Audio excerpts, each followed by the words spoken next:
Okay, I realize that I cut off a lot of the drawing portion of this video.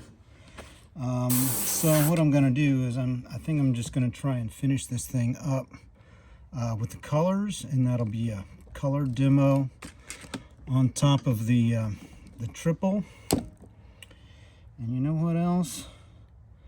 If I have to do airbrush maintenance here, then we'll just make it an airbrush maintenance video as well. It's unavoidable. You do have to poke your bottles all the time. Make sure these holes are open. So airbrush maintenance is just part of this job. If you want to use airbrush, you don't have to. Boy, what a mess. Okay. In fact, I think I'm going to start in the future. I'm going to start drilling an extra hole in the tops of these bottles to make sure they flow. Okay. Oh, by the way, we work in Myrtle Beach, South Carolina during the summer. It gets really hot out there, and artists tend to leave their bottles in the sun. Please don't do that. Make sure you cover up your bottles with something, roll paper around your bottle holder to block that sun, or you're going to be in for a world of trouble having to clean up all this dried paint. And inside these little metal tube pieces on the top, that metal can get really hot, and it'll like boil the liquid paint that's on the inside of it, and then what you have left is like a hard stone or a hard rock right in the 90-degree angle there. All right, nobody wants that, so please make sure you put shade on your bottles. All right, we're going to try and get through this painting demo here with the paints as they are. I haven't used them in a few days, but it's kind of like a daily thing. You got to check the holes on your bottles, spray cleaner through your airbrush, make sure everything's working right before you get your first customer, because when you have a customer, you really don't want to do airbrush maintenance while they're sitting there waiting on you. All right, hang on. You don't want to do airbrush maintenance when you're making a YouTube video, unless the video is supposed to be about airbrush maintenance. Okay. All right, let's go ahead and give this a shot. All right. Very first thing, try to blow cleaner through your airbrush.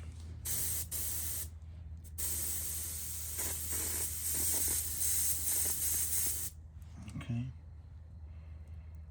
It's also a good idea to make sure you have WD-40 nearby.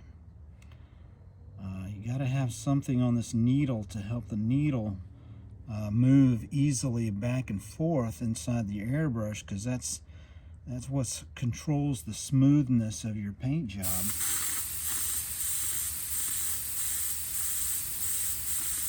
So if that needle is moving back and forth smoothly, that means usually your paint job is going to be smooth too. All right.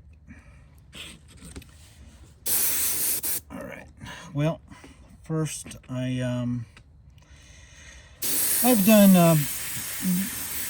We usually have like a painting sequence we go by. I used to do black first, which is a good idea because you're finishing the values that you started with your drawing. If you can see what I'm doing there.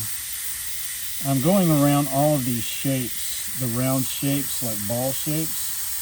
And this is a pretty good practice when you first get your airbrushes, is to make ball shapes with your airbrush, because so much of the face is made out of ball shapes.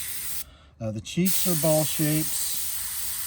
The chin is a ball shape. The cranial mass is mostly a ball shape right there. Obviously the eyeballs are ball shaped. Let's see.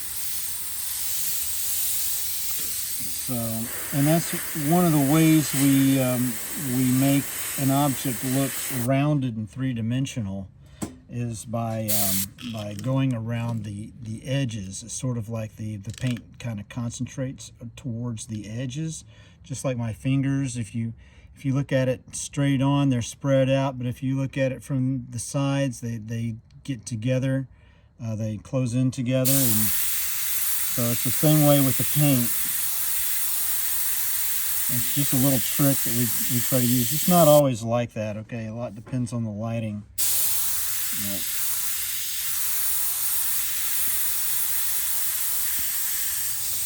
okay, so orange, this is facial orange.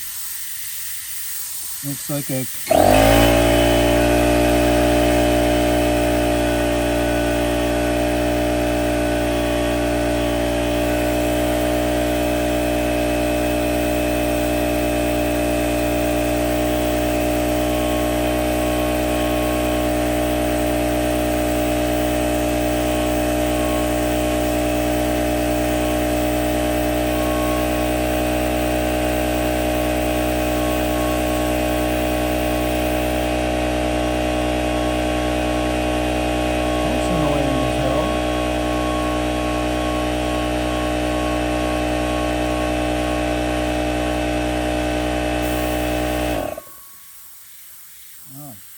That's a surprise.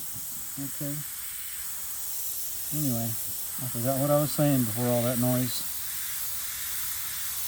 Anyway, this is a facial orange color. This is, you can use burnt sienna for this color if you want. I seem to be almost out of it.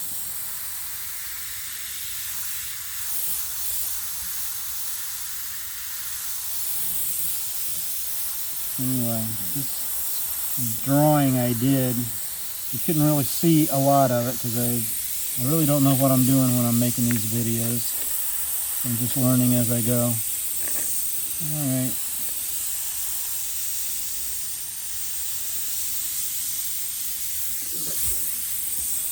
You know, I think his hair is blondish. I don't have the reference with me. I'm going to make his hair mostly yellow. And I think her hair is mostly black.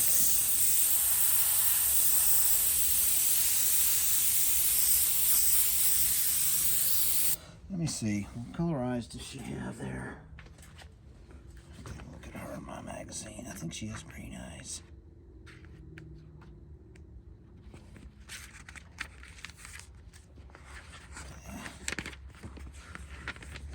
Don't have time for this. There it is.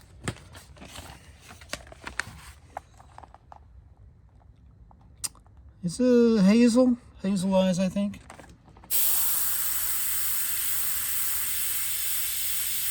So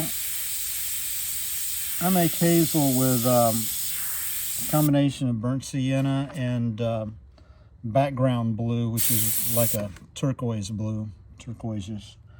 Let me see, Keith Emerson. Take a quick look at him.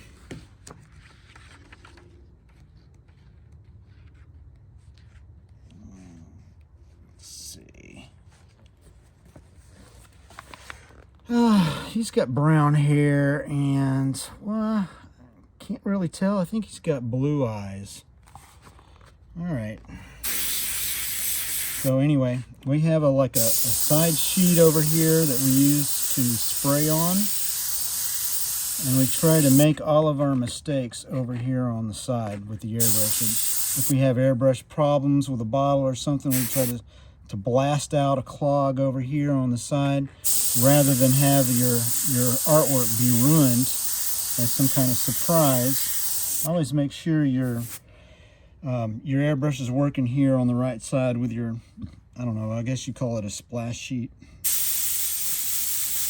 Okay, well that's facial orange. Now I did leave a lot of white spaces in there. Well, he's got facial hair.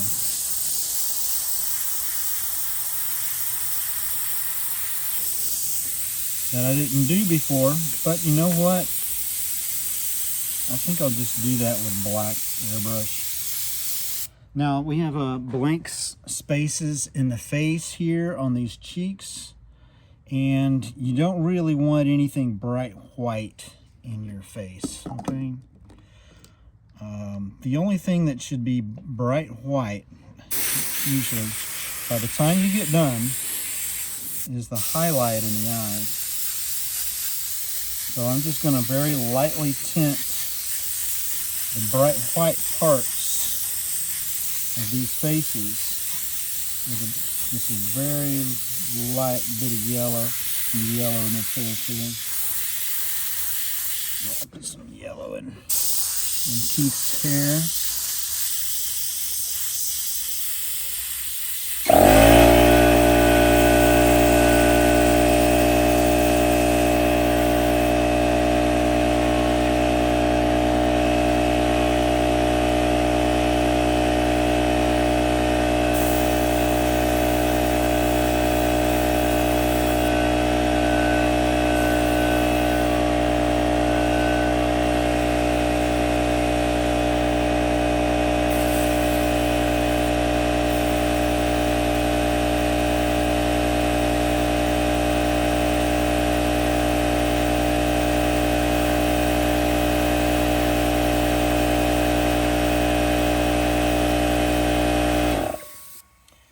That's kind of intrusive in this video, all that noise.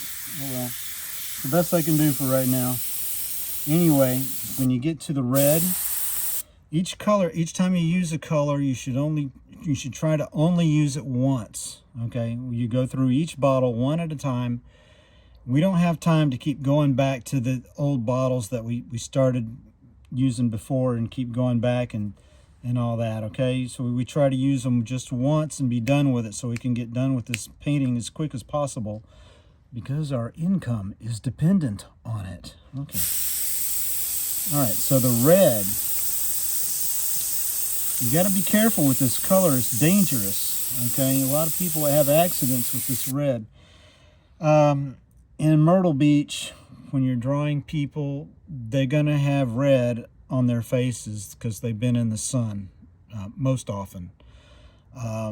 So it's going to be on the tops of the cheeks. So try to think of a ball shape, and then think of putting some red on the very tops of these ball shapes. Like if the cheek were a ball shape, you'd put red on the top of it.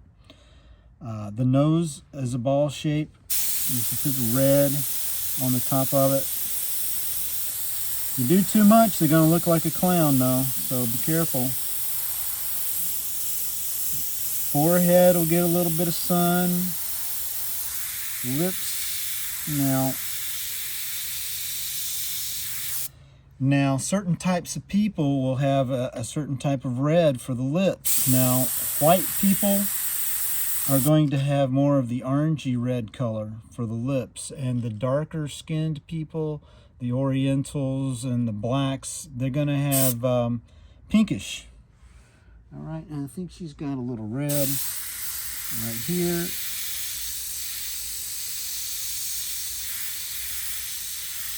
That's why it's good to have both a pink and a red.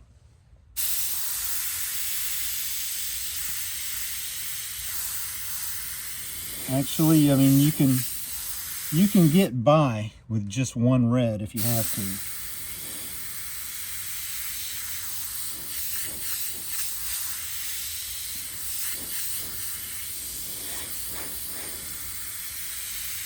I couldn't really see what was happening in the reference photo with this red part of her clothing because it got blocked. Because the photo was blocked a little bit, so I couldn't see everything, and I had to make it up. Does that baby have any top lips? I have no idea. All right, Keith Emerson. Let me see. I think he's wearing, this is like a purplish. I don't even have a purple color in my set of bottles, okay? So I kind of just, whenever I have purple, I can mix red and ultramarine blue. I can make a neutralized purple, or if I want a brighter purple, I can use pink and ultramarine blue. Let's see. You know what? Speaking of blue, let's do some ultramarine right now because it's dark hair. A lot of times I like to put ultramarine into dark hair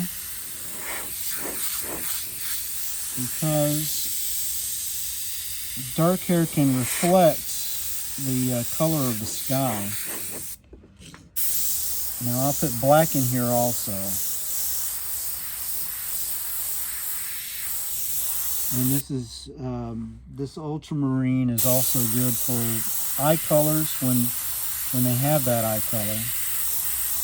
Just regular blue eyes. All right.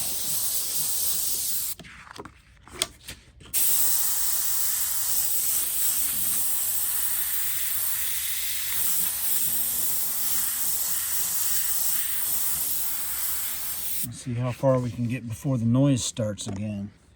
I think he's got blue eyes.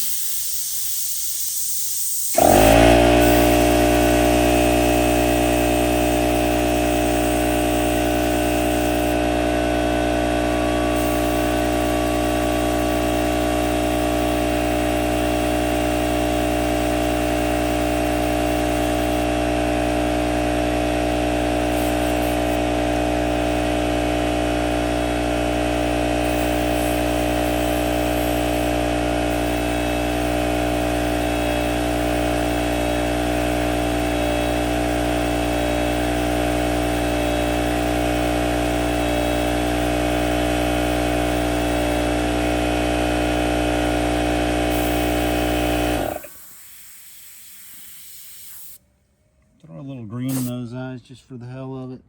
Let me see, what kind of earring does she have there? I can't even tell. Just gonna have to make something up here. I'll just throw some green. Throw a little green in there. And I said I was gonna put some blue in her eyes to try and get a hazelish color, and that's what I'm gonna do.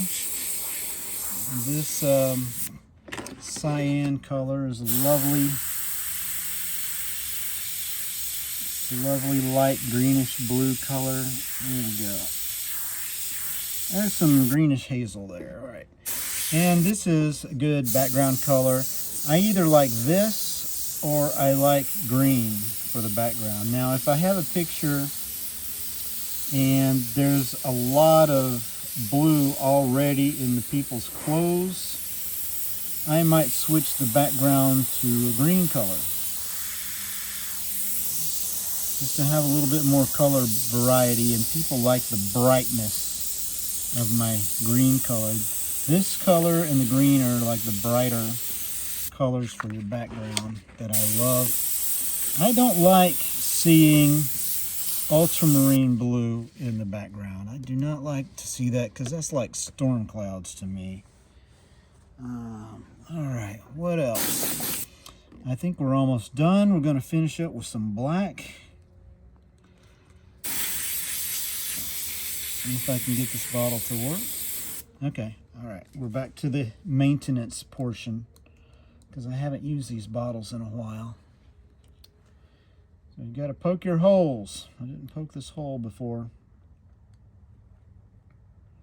And like I said, this year I'm going to start, I guess I'll carry a drill with me and a bit, a hole cutting bit, and I'll just put extra holes in these bottles, and maybe that'll save us a little work.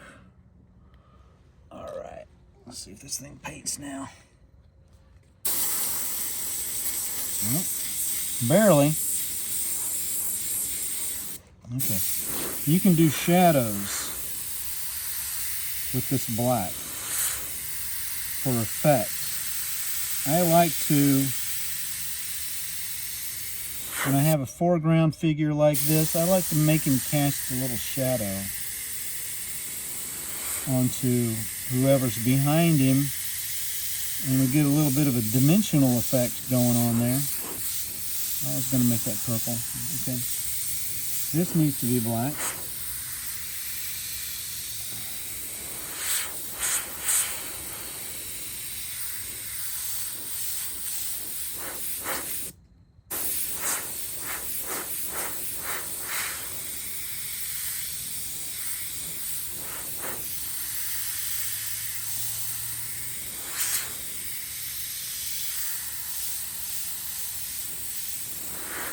Oh, that looks pretty bad.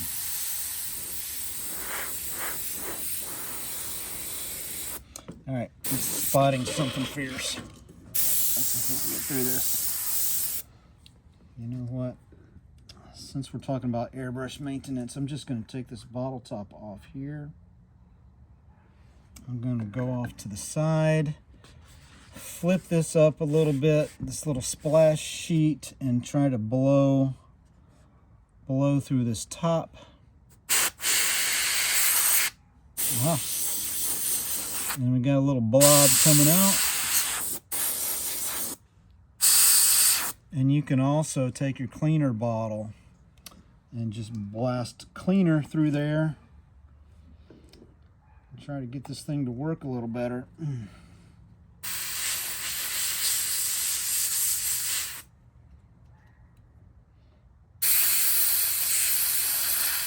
By the way, since I'm talking about it, we do have these clogs that get into these metal tops of these bottles. And I think probably the best thing to do for that is just to spray WD-40 in there and let the WD-40 do its little magic.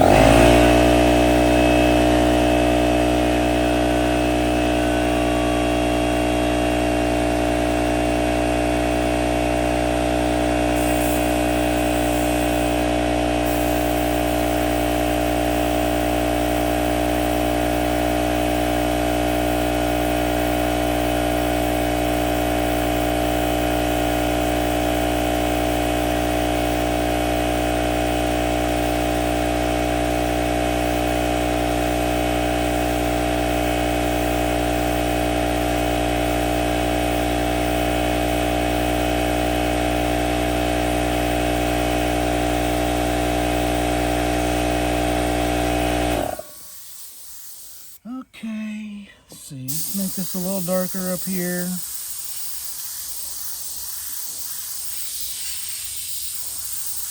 Got it to work a little better. Anyway, one of the things we artists fantasize about is making an airbrush paint that doesn't clog.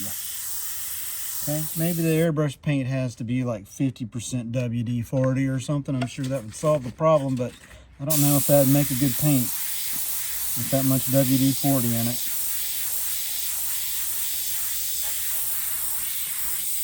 Okay.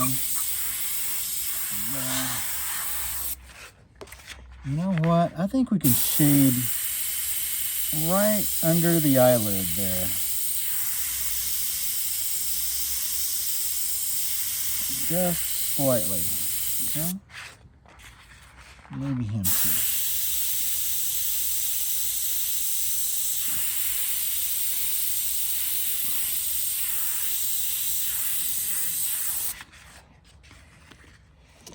And this still looks like a mess. Clean it up. Some shadows in there.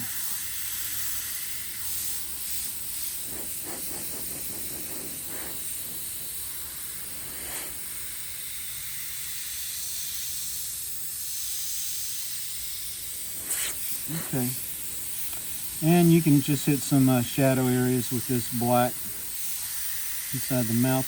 I didn't want to do that with the marker because the gray marker is just too dark sometimes. I mean, at least you can get some lighter, a little bit lighter with this. You know what? We didn't do the facial shadow. Okay. And that's another thing. We have this facial shadow color, which means this is more like a mauve color, like a purplish brown color. If you're going to use facial shadow color, you don't really have to use the gray marker so much. Okay, so what I do is I usually use one or the other. So if I know I'm going to be using facial shadow airbrush, you don't have to do the gray marker. Okay, in fact, it might be a little too much to have gray marker and facial shadow, you know, sometimes, especially if the gray marker is going to be so dark. And lastly, well, let's get his cheeks. Under the nose, under the cheeks, in the mouth, under the bottom lip, under the chin. Got a couple of fingers in there. Okay.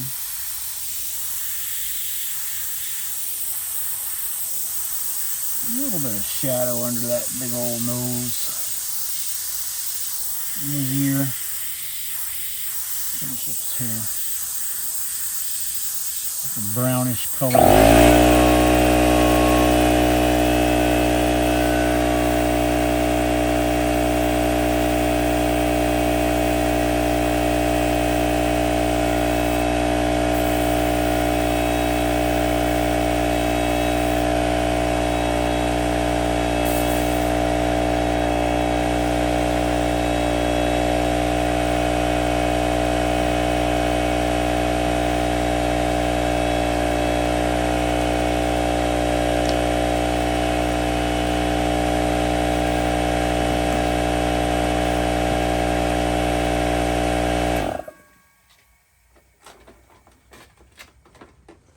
Lastly, let's see if we can find a white that works.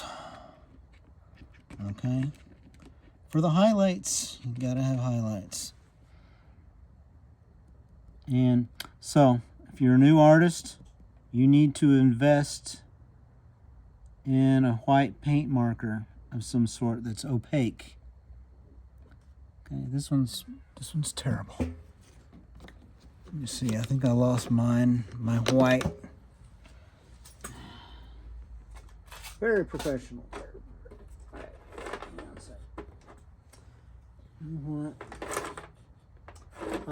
You can get by for years with just a white pastel if you want to.